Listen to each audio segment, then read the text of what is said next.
And here we are with another edition of our favorite little segment, Gear Candy. And first up, we have Jhariah Clare. And Jhariah, what is one piece of gear that sparks joy and that your creative output just would not be the same without? So I feel like the one thing that my creative process just wouldn't work without would be, and this is maybe not a piece of gear, but I think just a piano or a keyboard in general.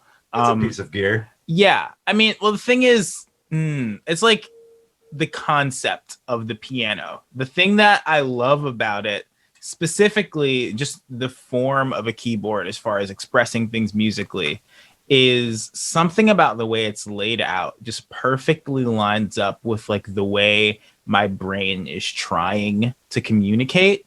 And I feel like it's just so capable of communicating so many things at the same time.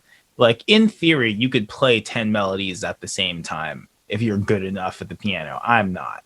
But I think seeing it that way, I feel like I can kind of connect with every other instrument through that. You know, it feels like this, like, you know, what's like the universal blood type? Like it feels like that, but like of music. And I think that just really like threads me into like every other piece of like the arrangement, you know?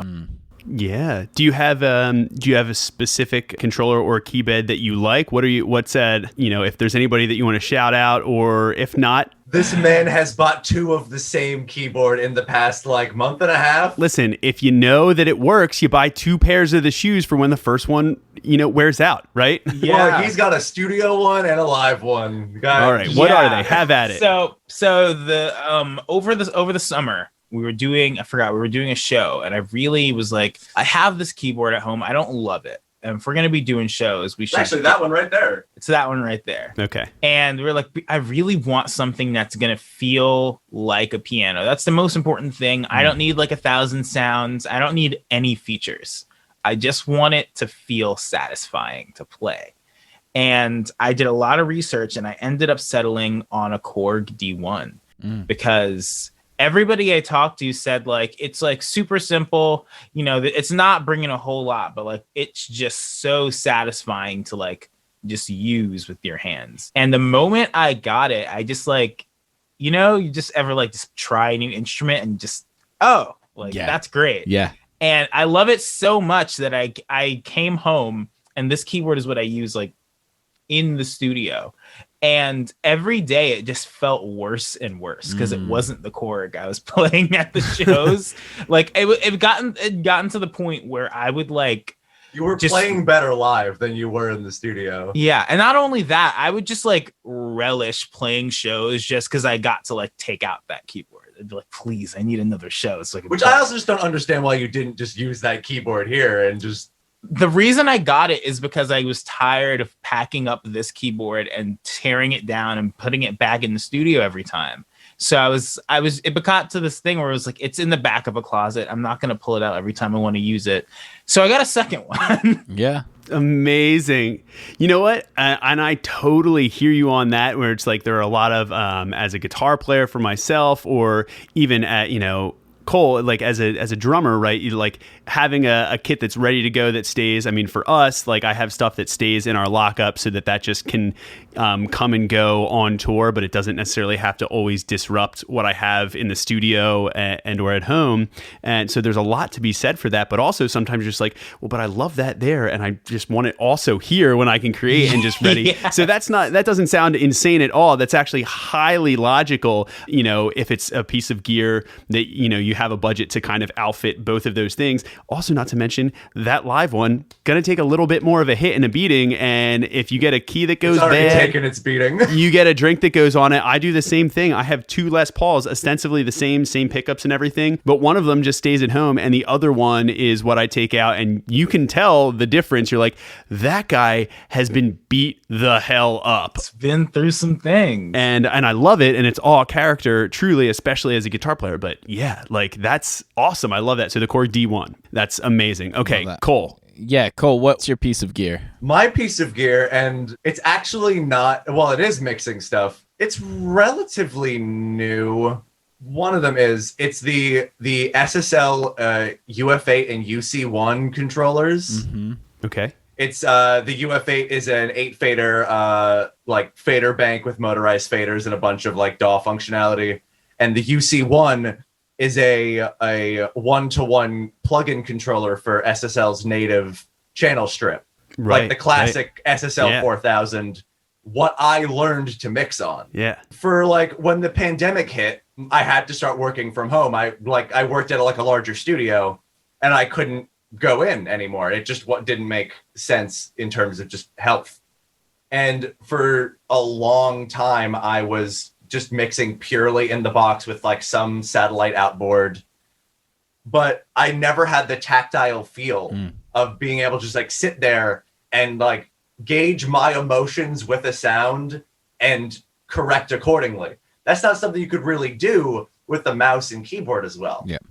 Yeah. And then I vomited as I pressed buy on these two controllers, but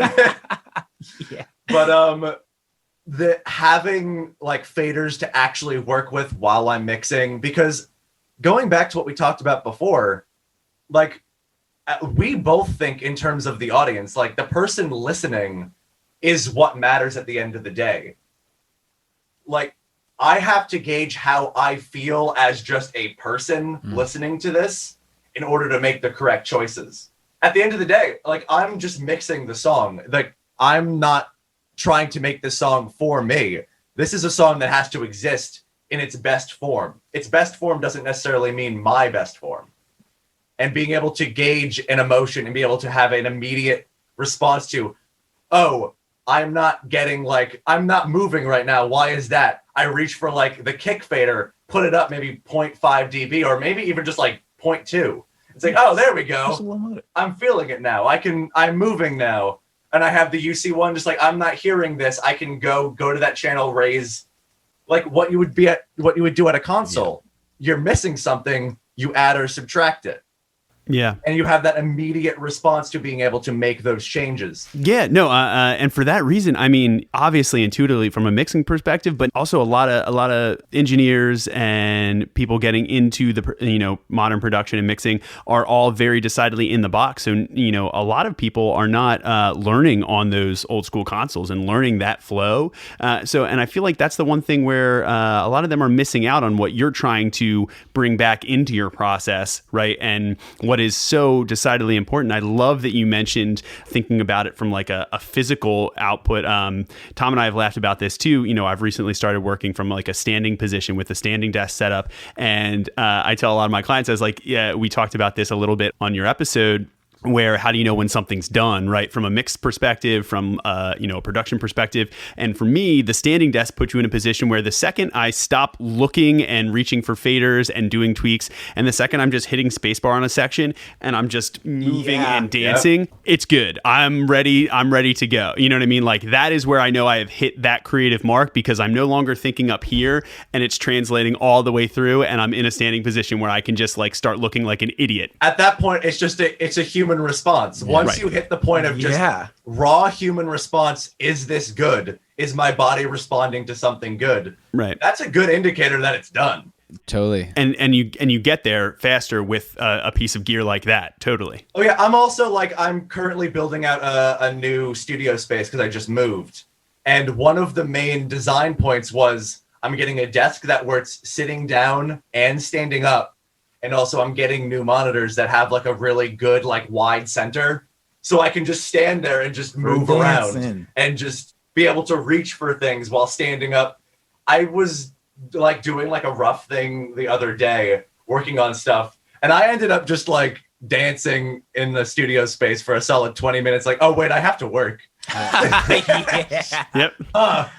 That's good. You got it. And that brings it all back to, these things are things that allow you to be a fan as well of what you're doing and get that end of the enjoyment out of the creative process. That's awesome. Well, I appreciate you guys sharing those two pieces of gear candy with us. So cool to hear such a cool little peek behind the curtain. Yeah, definitely. All right, gents, we've taken up so much of your time. This has been awesome. No, this has been great. This has been great.